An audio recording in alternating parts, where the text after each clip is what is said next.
Welcome back.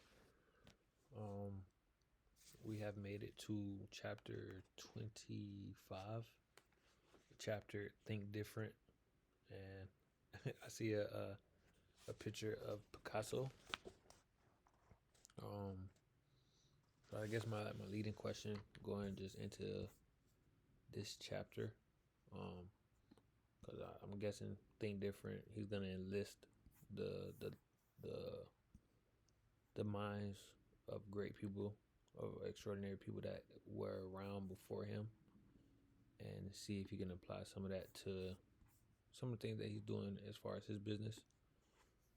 So just kind of curious going into chapter 25. Um, can you borrow greatness from someone, or like what can ordinary people steal from extraordinary people? That'll be the question for chapter 25. Um, but let's just hop right into it. Page 327. Welcome back to day 28. Here's to the crazy ones. Lee Clow, the creative director at Chiat/Day, who had done the great 1984 ad for the launch of the Macintosh, was driving in Los Angeles in early July 1997 when his car phone rang. It was Jobs. "Hi, Lee. This is Steve," he said. "Guess what? Emilio just resigned. Can you come up here?" Apple was going through a review to select a new agency, and Jobs was not impressed by what he had seen. So he wanted Clow and his firm, by then called TBWA/Chiat/Day, to compete for the business. "We have to prove that Apple is still alive," Jobs said, and that it still stands for something special. Clow said that he didn't pitch for accounts. "You know our work," he said, but Jobs begged him.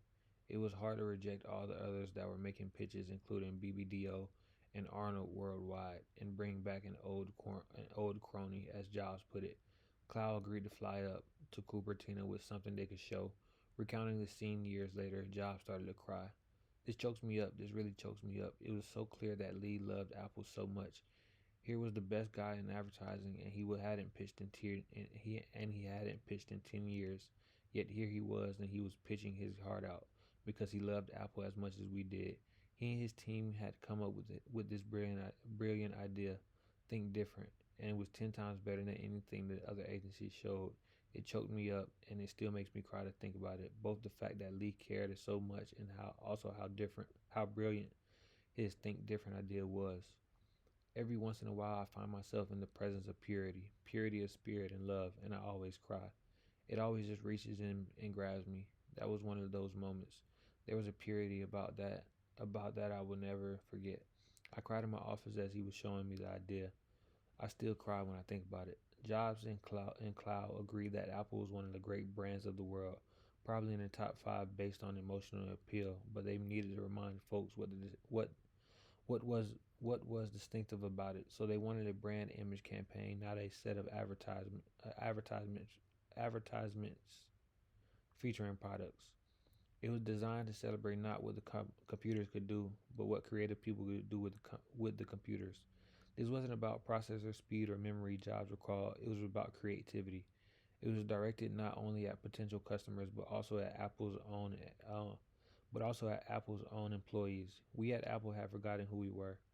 One way to remember who you are is to remember who your heroes are. That was the genesis of that campaign. Cloud and his team tried a variety of approaches that praised the crazy ones who think different. They did one video with the Seal song "Crazy." "We're never gonna survive unless we get a little crazy," but couldn't get the rights to it. Then they tried versions using a recording of Robert Frost reading "The Road Not Taken" and of Robin Williams' speeches from Dead Poets Society. Eventually, they decided they needed to write their own text. Their draft began. Here's to the crazy ones. Jobs was as demanding as ever. When Cloud's team flew up with a version of the text, he exploded at the young typewriter. "This is shit," he yelled. "It's advertising agency shit, and I hate it." It was the first time the young copywriter had met Jobs, and he stood there mute. He never went back. But those who could stand up to Jobs, including Clow and his teammates Ken Siegel and Craig Tanimoto, were able to work with him to create a tone poem that he liked. In its original 60-second version, it read, "Here's to the crazy ones, the misfits, the rebels, the troublemakers, the round pegs in the square holes, the ones who see things differently. They're not fond of rules, and they have no respect for the status quo. You can quote them, disagree with them, glorify or vilify them. About the only thing you can't do is ignore them because they change things. They push the human race forward. And while some may see them as the crazy ones, we see genius. Because the people who are crazy enough to think that they could change the world are the ones who do." Jobs could identify with each one of those sentiments. Wrote some of the lines themselves, including, "They pushed the human race forward." By the time of the Boston Macworld in early August, they had produced a rough version. They agreed it was not ready, but Jobs used the concepts, and the "think different" phrase in his keynote speech there. "There's a germ of a brilliant idea there," he said at the time. "Apple is about people who think outside the box, who want to use computers to help them change the world." They debated the grammatical issue. If "different" was supposed to modify the verb think, it should be an was supposed to modify the verb think, it should be an adverb, as in think differently.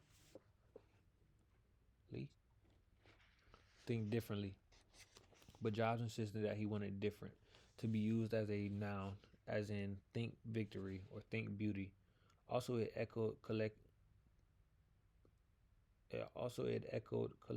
colloquial use, as in think big. Jobs later explained, "We discussed whether it was correct before we ran it. It's grammatical if you think about what we're trying to say. It's not think the same, it's think different. Think it a little different, think a lot different, think differently wouldn't hit the meaning for me." In order to evoke the spirit of Dead Poets Society, Clow and Jobs wanted to get Robin Williams to read the narration. His agent said that Williams didn't do ads, so Jobs tried to call him directly. He got through to Williams' wife, who would not let him talk to the actor because she knew how persuasive he could be. They also considered Maya Angelou and Tom Hanks. At a fundraising dinner featuring Bill Clinton that fall, Jobs pulled the president aside and asked him to telephone Hanks to talk him into it.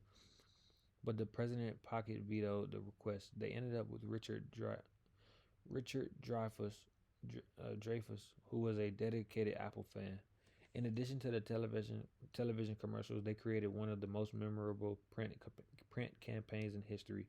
Each ad featured a black and white portrait of an iconic historical feature with just the Apple logo and the words "Think Different" in the corner.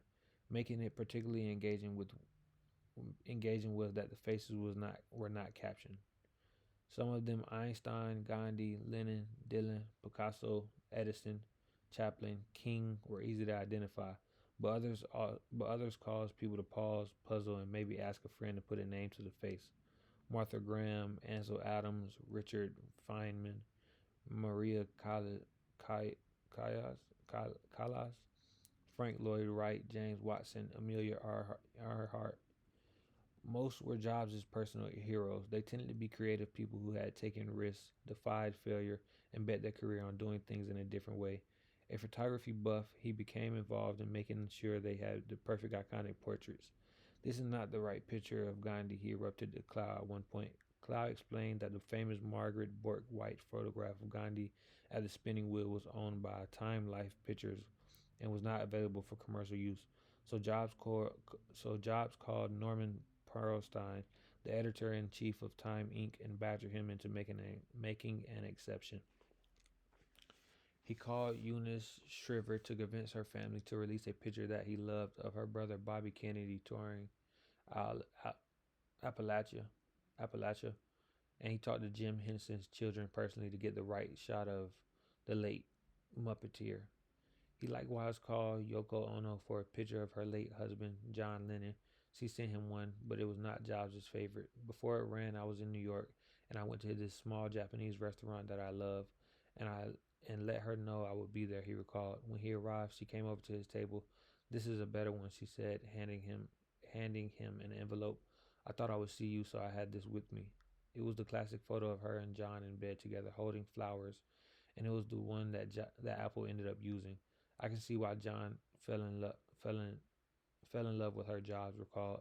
The narration by Richard Dreyfuss worked well, but Lee Clow had another idea. What if Jobs did the voiceover himself? You really believed it? You really believe this? Clow told him. You should do it. So Jobs sat in the studio, did a few takes, and soon produced a voice track that everyone liked. The idea was that if they used it, they would not tell people who was speaking the words, just as they didn't caption the iconic pictures. Eventually, people would figure out it was Jobs. This would be really powerful to have it in your voice, Cloud argued. It would be a way to reclaim the brand. Jobs couldn't decide whether to use the version with his voice or to stick with Dreyfus. Finally, the night came when they had to ship the ad. It was due to air appropriately enough on the television premiere of Toy Story. As was often the case, Jobs did not like to be forced to make a decision. He told Cloud to ship both versions. This would give him until the morning to decide.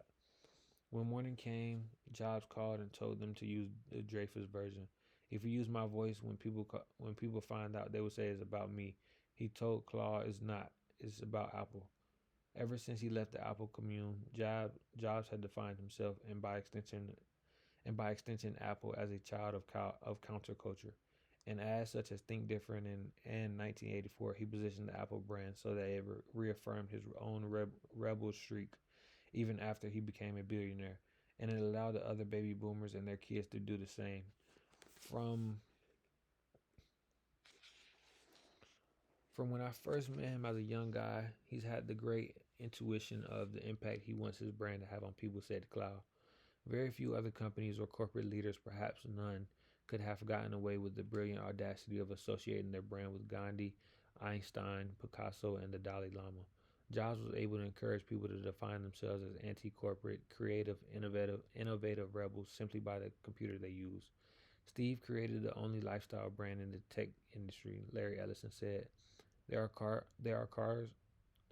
people are proud to have, Porsche, Ferrari, Prius, because what I drive says something about me. People feel the same way about an Apple product. Starting with the Think Different campaign and continuing through the rest of his years at Apple, Jobs held a freewheeling 3 hour meeting every Wednesday afternoon with his top agency, marketing, and communications people to kick around messaging strategy. There's not a CEO on the planet who deals with marketing the way Steve does, said Cloud. Every Wednesday, he approves each new commercial, print ad, and billboard. At the end of the meeting, he would often take Cloud and his two agency colleagues, Duncan Milner and James Vincent, to Apple's closely guarded design studio to see what products were in the works. He gets very passionate and emotional when he shows us what's in development. When he shows us what's in development, and said Vincent. By sharing with his marketing gurus his passion for the products as they were being created, he was able to ensure that almost every ad they produced was infused with this emotion, with his emotion.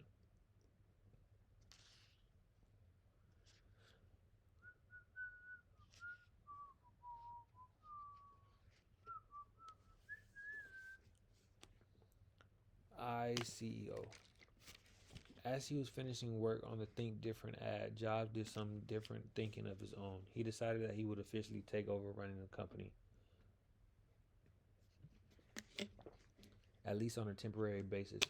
He had been the de facto leader since Emilio's ouster 10 weeks earlier, but only as an advisor. Fred Anderson had the tit, the tit, the titul, the titular role of interim CEO. On September 16, 1997, Jobs announced that he would take over that title, which inevitably got abbreviated as ICEO. His commitment was tentative. He took no salary and signed no contract, but he was not tentative in his actions. He was in charge, and he did not rule by consensus. That week, he gathered his top managers and staff in the Apple Auditorium for a rally, followed by a picnic featuring beer and vegan food to celebrate his new role in the company's new ads.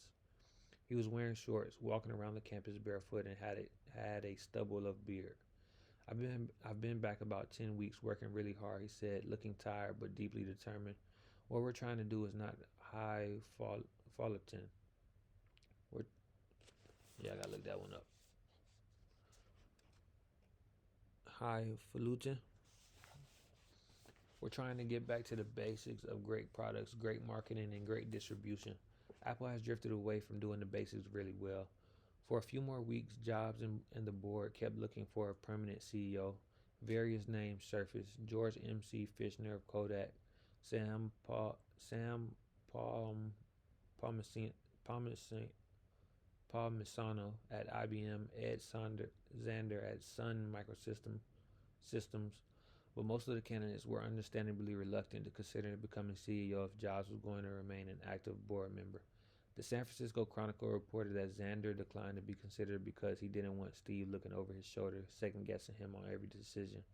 At one point, Jobs and Ellison pulled a prank on a clueless computer consultant who was campaigning for the job. They sent him an email saying that he had been selected, which caused both amusement and embarrassment when stories appeared in the papers that they were just toying with him. By December it had become clear that Jobs' ICEO status had evolved from interim to indefinite. As Jobs continued to run the company, the board quietly deactivated its search. I went back to Apple and tried to hire a CEO with the help of a recruiting agency for almost 4 months, he recalled, but they didn't produce the right people. That's why I finally stayed. Apple was in no shape to attract anybody good. The problem Jobs faced was that running two companies was brutal. Looking back on it, he traced his health problems back to those days. It was rough, really rough, the worst time in my life. I had a young family. I had Pixar. I would go to work at 7 a.m. and I'd get back at 9 at night, and the kids would be in bed, and I couldn't speak. I literally couldn't. I was so exhausted. I couldn't speak to Lauren. All I could do was watch a half hour of TV and vegetate. I It got close to killing me.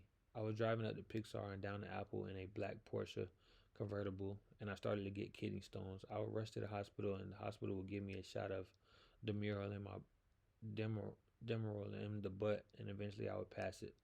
Despite the grueling schedule, the more that Jobs immersed himself in Apple, the more he realized that he would not be able to walk away.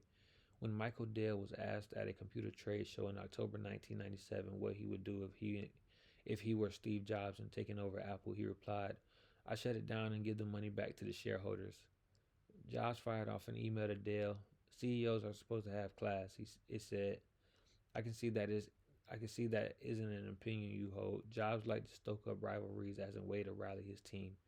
He had done so with IBM and Microsoft, and he did so with Dell. When he called together his managers to institute a build to order system for manufacturing and distribution, Jobs used as a backdrop a blow up picture of Michael Dell with a target on his face. "We're coming after you, buddy," he said. He buddy he said to cheers from his troops. One of his motivating passions was to build a lasting company. At age 12, when he got a summer job at Hewlett Packard, he learned that a properly run company could spawn innovation far more than any single creative individual. I discovered that the best is sometimes the company. The way you organize a company, recall. The whole notion of how you build a company is fascinating. When I got the chance to come back to Apple, I realized that I would be useless without the company, and that's why I decided to stay and rebuild it. Killing the clones. One of the great debates about Apple was whether it should have licensed its operating system more aggressively to other computer makers, the way Microsoft licensed Windows. Wozniak had favored that approach from the beginning. "We had the most beautiful operating system," he said, "but to get it, you had to buy our hardware at twice the price. That was a mistake. What we should have done was calculate an appropriate price to license the operating system." Alan Kay, the star of Xerox PARC, who came to Apple as a fellow in 1984, also fought hard for licensing the Mac OS software. "Software people are always multi-platform because you want to run on everything," he recalled. "And that was a huge battle, probably the largest battle I lost at Apple." Bill Gates, who was building a fortune by licensing Microsoft's operating system, had urged Apple to do the same in 1985, just as Jobs was being eased out. Gates believed that even if Apple took away some of Microsoft's operating system customers, Microsoft could make money by creating versions of his application software, such as Word and Excel, for the users of the Macintosh and its clones. "I was trying to do everything to get them to be a strong licensor," he recalled. He sent a formal memo to Scully making a case. "The industry has reached a point where it is now impossible for Apple to create a standard out of their innovative technology without support from and the resulting credibility of other personal computer manufacturers, he argued. Apple should license Macintosh technology to 3 to 5 significant manufacturers for the development of Mac compatibles. Gates got no reply, so he wrote a second memo suggesting some companies that would be good at cloning the Mac, and he added, "I want to help in any way I can, with the licensing. Please give me a call." Apple resisted licensing out of the Macintosh operating system until 1994, when CEO Michael Spindler allowed two small companies, Power Computing and Radius, to make Macintosh clones. When Gil Amelio took over in 1996, he added Motorola to the list. It turned out to be a dubious business strategy. Apple got an $80 licensing fee for each computer sold, but instead of expanding the market, the cloners cannibalized the sales of Apple's own high-end computers, on which it made up to $500 in profit. Jobs' objections to the cloning program were not just economic, however, he had an inbred aversion to it. One of his core principles was that hardware and software should be tightly integrated. He loved he loved to control all aspects of his life, and the only way to do that with computers was to take responsibility for the user experience from end to end. So so upon his return to Apple, he made killing the Macintosh clones a priority. When a new version of the Mac operating system shipped in July 1997, weeks after he had helped out weeks after he had helped oust Emilio, Jobs did not allow the clone makers to upgrade to it. The head of power computing, Stephen King Kong, organized pro cloning protest when Jobs appeared at Boston Macworld that August and publicly warned that the Macintosh OS would die if Jobs declined to keep licensing it out. If the platform got closed, it is over, Kong said. Total destruction. Closed is the closed is the kiss of death. Jobs disagreed. He telephoned Ed Willard to say he was getting Apple out of the licensing business. The board acquiesced, and in September he reached a deal to pay Power Computing $100 million to relinquish its license and give Apple access to its database of customers. He soon terminated the license of the other cloners as well. It was the dumbest thing in the world to let companies make crappier hardware using our operating system and cut into our sales, he later said. Product line review. One of Jobs' great strengths was knowing how to focus. Deciding what not to do as as important as deciding what to do, he said. That's true for companies and it's true for products. He went to work applying this principle as soon as he returned to Apple. One day he was walking the halls and ran into a young Wharton School graduate who had been Emilio's assistant and who said he was wrapping up his work. Well, good, because I need someone to do grunt work, Jobs told him. His new role was to take notes as Jobs met with the dozens of product teams at Apple, asked them to explain what they were doing, and forced them to justify going ahead with their products or projects. He also enlisted a friend, Phil Schiller, who had worked at Apple but was then at the graphics software company Macromedia. Steve would summon the teams into the boardroom with seats 20, and they would come with 30 people and try to show PowerPoints which Steve didn't want to see. Schiller recalled. One of the first things Jobs did during the product review process was ban PowerPoints. I hate the way people use slide presentations instead of thinking, Jobs later recalled. People would confront a problem by creating a presentation. I wanted them to engage, to hash things out at the table, rather than show a bunch of slides. People who know what they're talking about don't need PowerPoint. The product review revealed how unfocused Apple had become. The company was churning out multiple versions of each product because of bureaucratic momentum and to satisfy the whims of retailers. It was insanity, Schiller recalled. Tons of products, most of them crap, done by deluded teams. Apple had a dozen versions of the Macintosh, each with a different confusing number, ranging from 1400 to 9600. I had people explaining this to me for 3 weeks, Jobs said. I couldn't figure it out. He finally began asking simple questions like, which ones do I tell my friends to buy? When he couldn't get simple answers, he began slashing away at models and products. Soon he had cut 70% of them. You are bright people, he told one group. You shouldn't be wasting your time on such crappy products. Many of the engineers were infuriated at his slash and burn tactics, which resulted in massive layoffs. But Jobs later claimed that the good engineers, including some whose projects were killed, were appreciative. He told one staff meeting in he told one staff meeting in September 1997, I came out of the meeting with people who had just gotten their products canceled and they were 3 feet off the ground with excitement because they finally understood where in the heck we were going. After a few weeks, Jobs finally had enough. Stop, he shouted at one big product strategy session. This is crazy. He grabbed a magic marker, patted to a whiteboard, and drew a horizontal and vertical line to make a four squared chart. Here's what we need, he continued. Atop the two columns, he wrote Consumer and Pro. He labeled the two rows Desktop and Portable. Their jobs. Their job, he said, was to make four great products, one for each quadrant. The room was in dumb silence, Chiller recalled. There was also a stunned silence when Jobs presented the plan to the September meeting of the Apple board. Gil had been urging us to approve more and more products every meeting. Willard recalled, he kept saying we need more products. Steve came in and said we needed fewer. We needed fewer. He drew a matrix with four quadrants and said that this was where we should focus. At first the board pushed back. It was a risk, Jobs was told. I can make it work, he replied. The board never voted on the new strategy. Jobs was in charge and he forged ahead.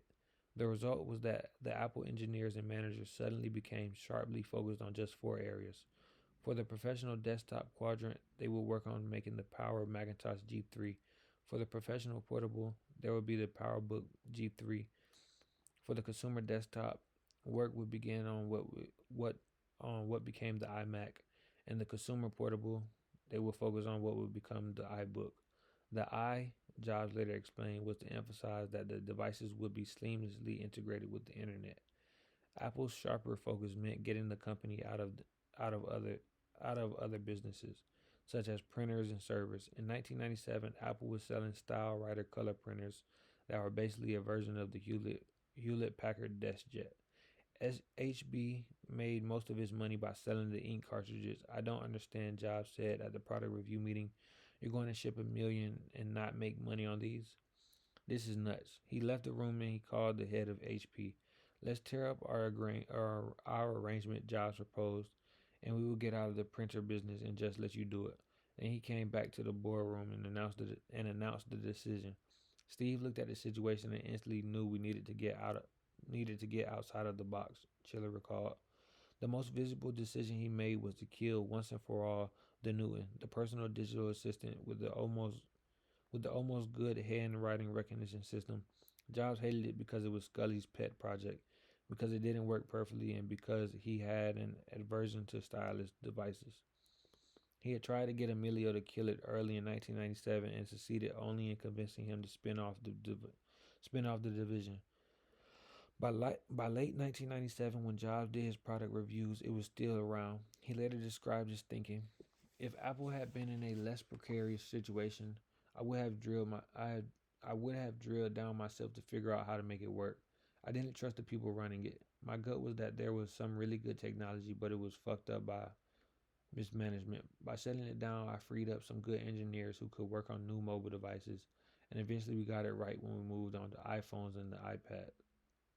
This ability to focus saved Apple. In his first year back, Jobs laid off more than 3,000 people, which salvaged the company's balance sheet. For the fiscal year that ended when Jobs became interim CEO in September 1997, Apple lost 1.04 billion. We were less than 90 days from being insolvent, he recalled. At the January 1998 San Francisco Macworld, Jobs took the stage where Emilio had bombed a year earlier. He sported a full beard and a leather jacket as he touted the new product strategy, and for the first time he ended the presentation with a phrase that he would make his signature coda. Oh, and one more thing. This time, the one more thing was think profit. When he said those words, the crowd erupted in applause. After 2 years of staggering losses, Apple had enjoyed a profitable quarter, making $45 million. For the full fiscal year of 1998, It would turn in a $309 million profit. Jobs was back, and so was Apple.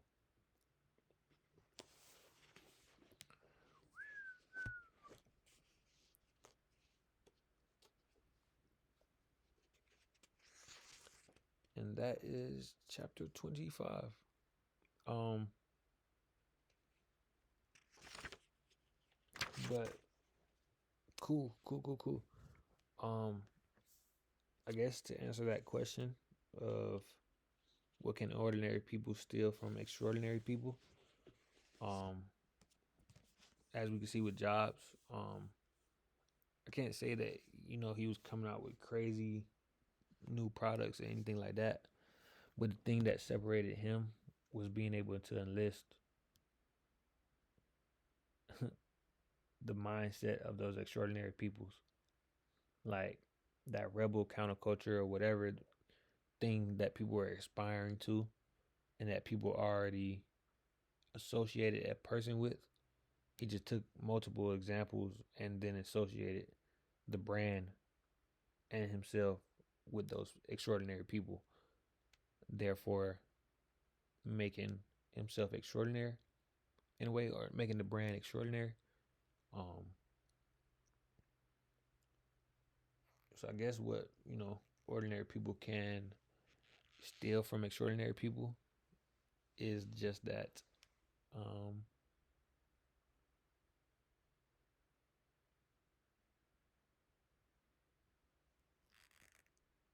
I guess mindset. For Jobs, it was just kind of throwing those pictures around and things like that. But it was the mindset that people latched onto. Um, so I guess honestly, just getting as close to that extraordinary person that you are trying to get to. If it's a Picasso, watch the documentaries, read the books, read the journals, look at the notes that he took. Same thing with Da Vinci. Same thing with LeBron's, Kai Cenat's. Like watch the YouTube channels, watch whatever it is that you can to kind of just see what that mindset is and figure out how that mindset came to be. But yeah, I hope that sounds. Probably I don't know. I'm gonna watch this back, see how well I answer that. But this was day 28 of becoming more well read. If you tapped in with me, I appreciate it. Be back for day 29.